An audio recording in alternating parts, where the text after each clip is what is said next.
We are here at St. Anthony Catholic Cathedral of Uromi Diocese. I'm here to carry you on a journey of the history of the Catholic Diocese at 20. I'm Reverend Father Joshua Adain.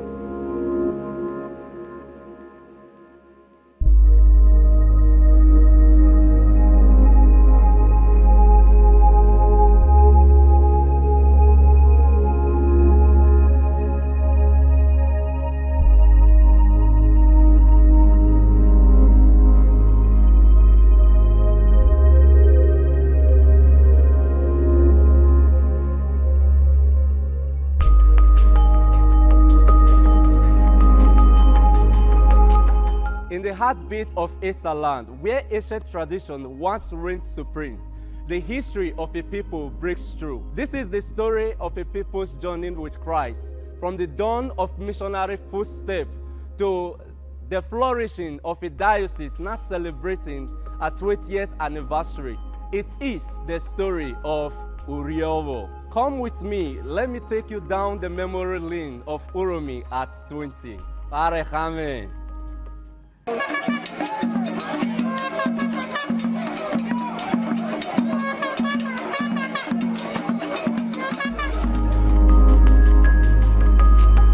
Long before the gospel reached these lands, the Esan people preserved rich cultural tradition and robust community life.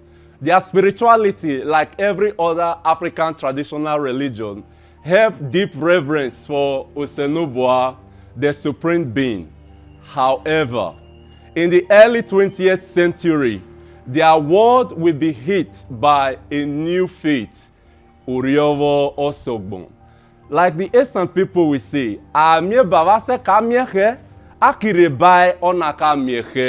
but this is something different. Now, the missionary that brought Catholicism to Uromi was Reverend Father Joseph Kobo. Reverend Father Joseph Kobo, a French national. He was born in France, in Chevrolet, an estuary town, an estuary seaport in France. He was born 1882 in Chevrolet there.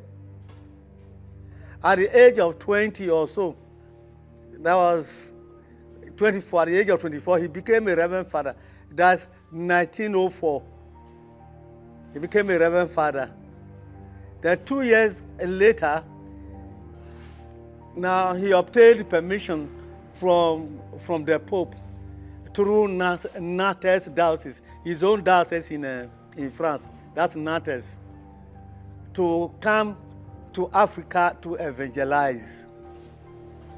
So in 1906, he came to Nigeria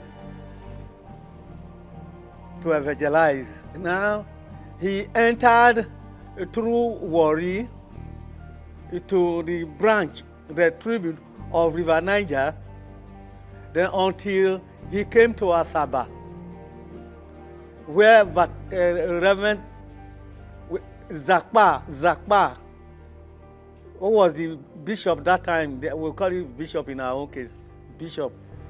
So bishop now posted him to Ishan land to go and evangelize. When he came through to River Niger, came through River Niger until he got to this branch of the River Niger, the one that came to Emu, the river then flowing from Ubiaja and from Udo. And we have been there on many occasions to bath the source, that is the source of the river. He came from there through Emu and arrived at Ubiaja. We are already here in Ubiaja. So the Catholic faith took root here in 1908 under the leadership of Monsignor Carlo Zappa, the apostolic vicar of the Upper Niger at the time, 2 French missionaries were sent to introduce the faith to our people here in Ubiaja. They were Father Clement Banwart and Joseph Kobo. They may have walked the same path on their way to Ubiaja and later to Uromi and Ukoni. When he came to Ubiaja, he discovered that there was a Reverend Father also, a co-national, that's from France, by name Reverend Father Banwart. What year did I tell you? 1906 that he came. So you saw a Reverend Father from his own country there. So they embraced themselves. They were so happy. Now he was not working as the assistant Reverend Father to Banwart, the one he met there. He's senior anyway. After a time, the Reverend Father Banwart said, we cannot be going to the same place to evangelize. Let us do a kind of division.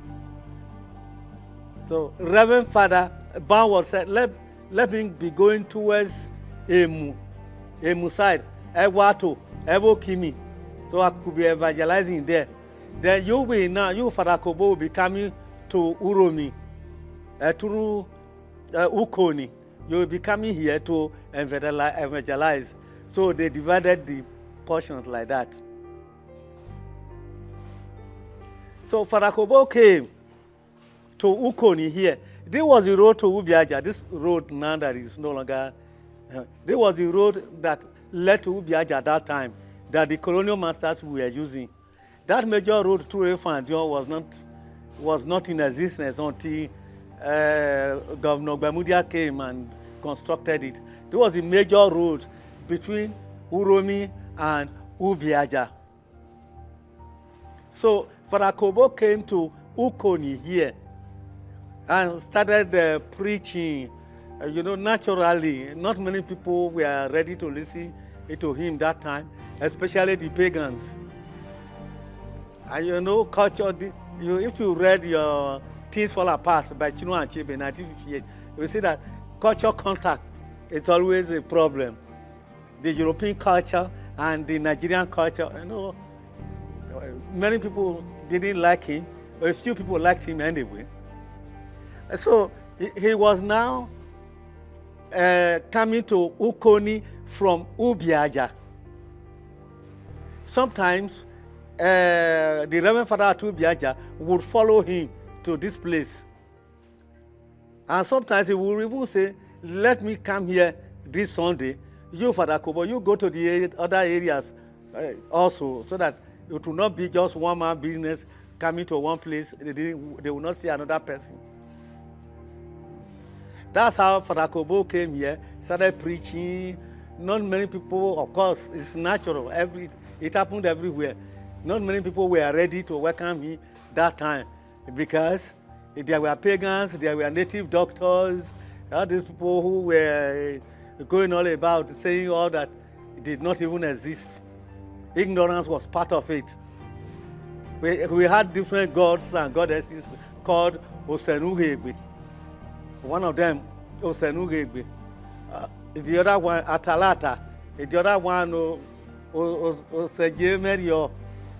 Different names like that. Why conversion to the new faith grew here in Ubiaja and parts of Uromi? Many neophytes, however, struggled to reconcile this new faith with their traditional custom. Nevertheless, this faith also gave roots for the growth of Catholicism in Esaland because of our welcoming nature in this part of the world. Our story cannot be complete without the mention of Bishop Patrick, who laid a strong foundation in catechesis and education. His mission brought strong foundation in Catholicism in Esaland. From the early missions rose indigenous shepherds in the likes of Patrick Eboseli Ekbu, a son of Esaland, Omoto, from Onuwazi. He was ordained in July 1963, here in Uromi by Bishop Patrick. He would later become the coadjutor bishop and archbishop of Benin City. His life is a testament to the fact of faith taking root at home. Just like the Esan we say, Omo no sejeli oinoro ulemi. The Sisters of the Sacred Heart of Jesus is an indigenous congregation founded by Archbishop Patrick Ebusele, Ebu of blessed memory. This congregation has been in existence for 50 years now, and as we celebrate the 20th anniversary of the diocese, the congregation continues to grow and is still growing. Now, let us talk about St. Anthony Catholic Church, the heartbeat of Catholic life in Esan, the place of gathering, worship, and instruction, not yet knowing it would later become the cathedral. After the early mission of the Society of African Mission, SMA, the Missionary Society of the Holy Ghost, the Spiritan, also played a vital role in the Catholic evangelization in Esaland, particularly through education. Their mission saw to the emergence of catechists and leaders. Well, by 2000, we're getting the information that very soon a diocese will be carved out from others of Benin City Then as at 2002, the Bishop sent me there to prepare the cathedral. So we're expecting it because we see it as a great evangelization to our people, having the diocese coming to Eastern land. So there was a great expectation that by the time we have the diocese, we're going to experience a lot of evangelization, which actually we have been experiencing since the creation of the diocese about 20 years ago. On December 14, 2005, Pope Benedict XVI created the Diocese of Uromi. A year later, February 25, 2006, Augustine Obiora Akubeze became her first bishop, and Orive Darogon. In 2011, Bishop Akubeze was appointed as the Archbishop of Benin City, leaving Uromi in sede vacante. Then, the Vicar General, Very Reverend Father John Akidwe, became the Diocesan Administrator till 2014. In 2015, precisely on the 31st of January, Monsignor Donatus Aimioshon Ogun OSA was ordained as the second bishop of Uromi Diocese, and since then took over the administration of the growing diocese.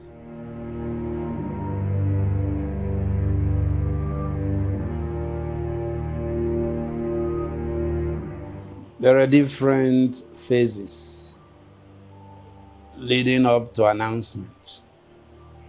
So first of all, what I felt when I was told is different from what I felt when it was announced. The real feeling was when I was told privately by the Vatican representative that I had been nominated by the Holy Father, Pope Francis, to be Bishop of Uromi Diocese. So that in itself was a different experience. It was frightening because nobody expects it. Even if you imagine as a child, you rehearse how to be a priest. It's not the same as how you become. So it was a difficult experience to put into words for the video now. But I know, among other things, I was busy. I was president of Augustinian Institute, a new school that was just at its infancy. So I can say when that communication was first made, my world ended because it was like everything in the past is now past. We are going to have a new beginning. Positively, I prayed about it, and with the help of God, I was able to say yes. So the announcement followed. later, about 8 days later, at which point people started calling to congratulate me and say all kinds of things. When it was announced, it was emotional to get the calls. But I think the real first blow to one's being was when you're told in private, the Pope has nominated you for bishopric of a particular diocese. When a person is announced a bishop, the real shock, first of all, is you are being given a new responsibility to be a member of the College of Apostles. That is the first crisis the person has to find a way to adjust to, rather than where. Where comes up after. For somebody like me who had traveled to different parts of Nigeria preaching the gospel, where was not the discussion, but this is your new responsibility. So it was tough, so to say, because when you're told you're made a bishop, you're told to go and pray over it. That week of retreat and recollection was enlightening, because that was when you now begin to say, it's easy for somebody to say, for instance, a bishop is supposed to be like this, a bishop is supposed to do this. But when you become the bishop, you are no longer saying suppose again, because you are now the one everybody is talking about. A young boy, an altar server, even the boy who is not an altar server knows how an altar server should put his hands. The altar server knows how the seminarian should put his hands. The seminarian imagines how a priest should behave. The priest imagines, but it is the person who becomes that really knows the feeling. So I thank God. I think that is the summary. It took me time to even get a motto. I used to be very good with words, but when it came to writing a motto for myself, I did not know what to say, except the Lord is my shepherd. He will guide me. So that's been my motto, Dominus Pascit Me.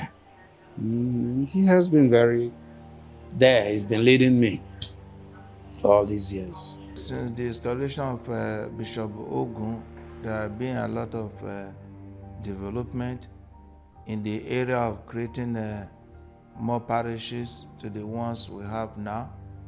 And again, in terms of the clerics, we have more ordination now, more priests. Then we have persons in the seminary. Then apart from that, the St. Camillus Hospital, there's a great improvement in the hospital. I discovered that as at that time, before Bishop Ogun took over the position of the Bishop of the Diocese, St. Camillus Hospital was just having a school of midwifery. But now we have graduated to College of Nursing Sciences. Then apart from that, even the hospital itself, there's a great improvement. Then we now come to the area of a printing press. Discovered that we now have a printing press. Even the communication, there are a lot of equipment that have been bought for communication in the diocese. Then we also have some individuals who have built some establishment that give it to the diocese, like Ejina Jama, he built a retreat center and gave it to the diocese at Ugboha. Then we also have Ejina Osezua that built a school and also gave it to the diocese. And the area of education too, there are a lot of new schools coming up for the past 10 years that our bishop has been in the diocese. From first evangelizers to vibrant parishes and schools, from catechists to bishops, from challenges to groundbreaking institutions, the Catholic Diocese of Uromi stands as a testament to faith made alive among her people. For these past 20 years, the diocese have really done very, very well in opening doors for more female religious into the diocese. As it is in the moment, we have about 16 female religious in the diocese, and each of these female religious are involved in different apostolates of the diocese that cut across the education, catechesis, healing ministry.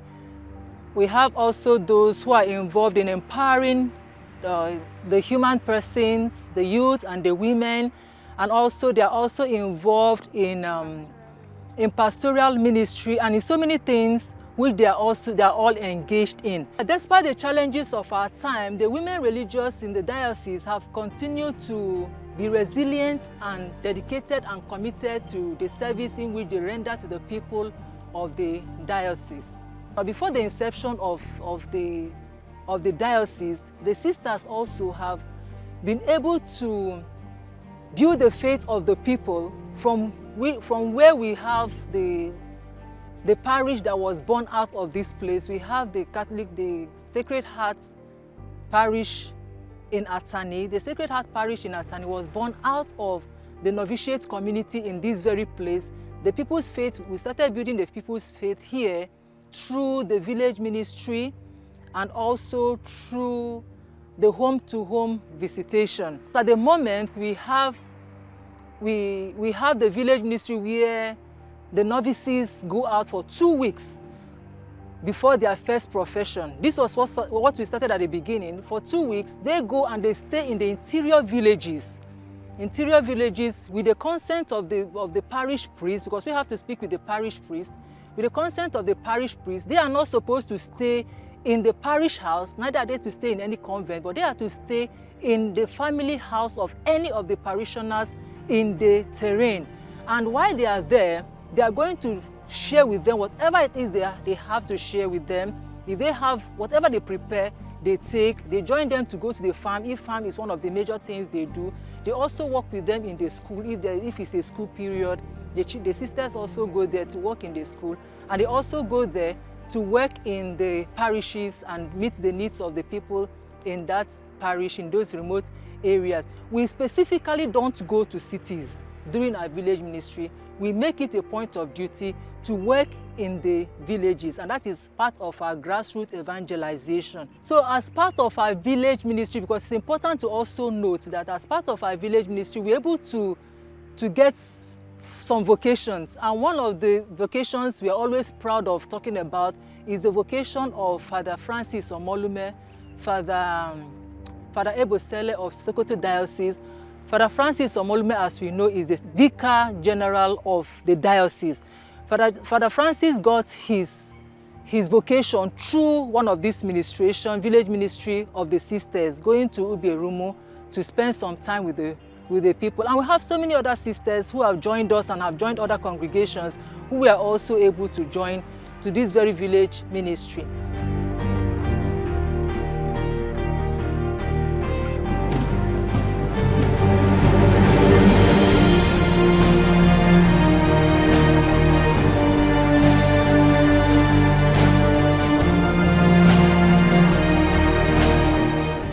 First and foremost, we say, Deo gratias.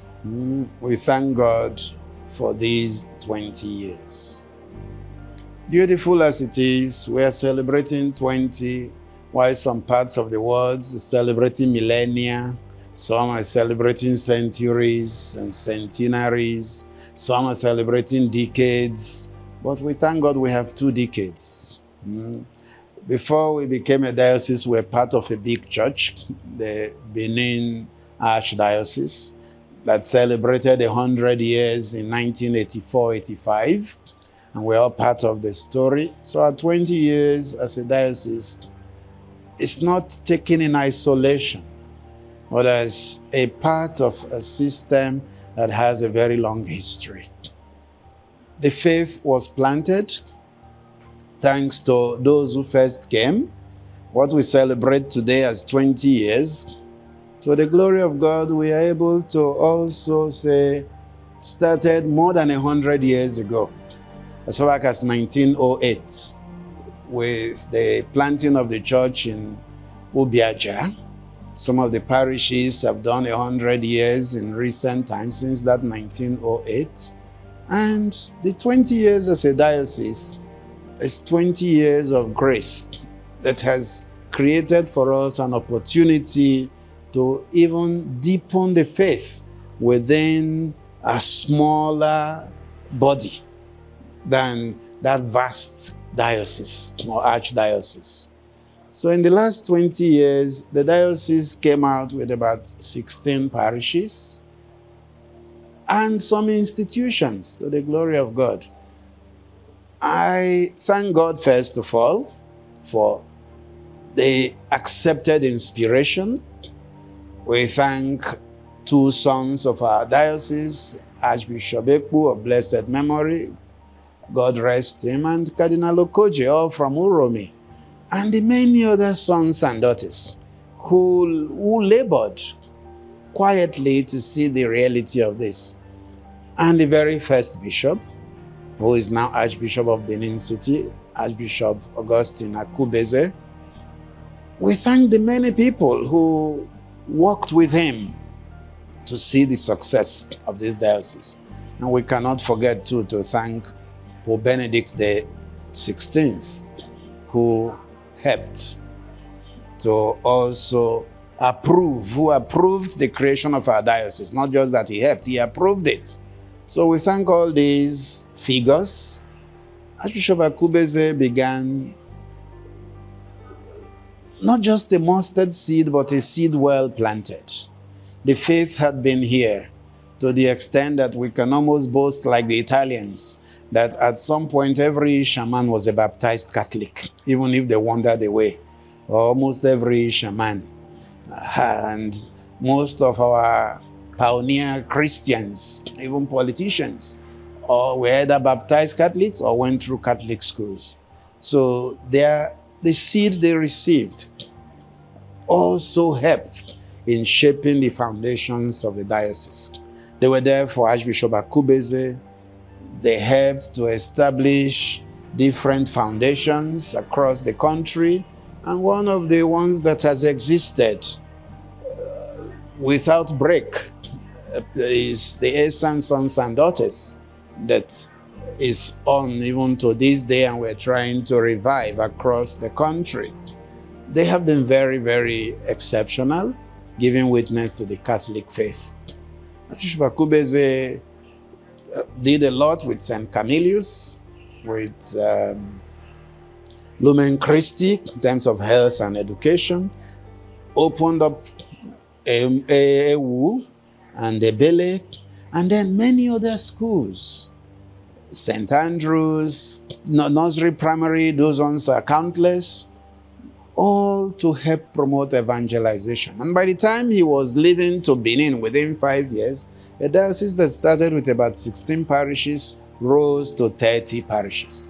So that, for me, was like something waiting to happen. All they needed was the presence of a bishop. And in the course of the years, the sede vacante, even though the seat was vacant, the diocese did not go to sleep. Work still continued. As she turns 20, her story continues to unfold. Then concerning how we have also empowered the people of Atani and Uromi in general, because when we are talking about Atani, the people in Atani also have the way they reach out to Uromi in general. We have enriched them through the different things that we do, empowering the human person, the women and the youth. We have the cottage industry. The cottage industry is where the women, the girls and the women also learn different skills. That's skill acquisition, like more of a skill acquisition center, where they learn skills like sewing, like weaving, like knitting of cardigan. We have also the baking, we have also the tie and dye session, and we also have the poetry also. We also have the poetry, and all of these ministries we have create job opportunities for the people, and it also has a way of also evangelizing and building up their faith. And so when we thank those who manage the ship called Uromi Diocese, we remember Archbishop Akubeze in a very special way, and very Reverend Father John Ahidwe, who was here as administrator during sede vacante. They had different consultors, they had different councils they worked with. All of them were presiedem and exceptional priests who to this day are still very active and available. In the course of these years, we have only continued to water what was planted. Even if we say we have this number of parishes today, we are only building on what was started by others. Paul said, I planted, Apollos watered. God gave the yield. So we are just following that same apostolic principle of watering what has been planted. So in 20 years, I think we can only look back, coming forward and say, thank you, God. First, for making it happen. That the vision behind the creation of the diocese was very well founded and has been successful. And all the figures behind it, beginning with the Holy Father Pope Benedict, through the different patriarchs, and of course, many benefactors, too numerous to mention so that nobody gets offended that their name was not called on video. But almost every community in Eastern Land has one outstanding Catholic that has helped to use their resources for the propagation of the gospel. I must not forget to appreciate all the images, their Royal Highnesses and Majesties across Eastern Land for their support, availability, and the different opportunities they have given to priests to preach the gospel. We remind them always that they are the first authorities when it comes to peace and security in the kingdom, because everybody, Catholic and non-Catholic, are members of the kingdom. For the past 20 years, the Catholic diocese have grown very greatly. From missionaries coming, catechists, bishops, till this very moment. New schools has been opened, new hospitals improved, and also we have new religious communities. So the diocese really, from this past 20 years, has really achieved a lot. And it is great that we celebrate with her, celebrate with us, because Uromi Diocese Olime Navai, Wabulo.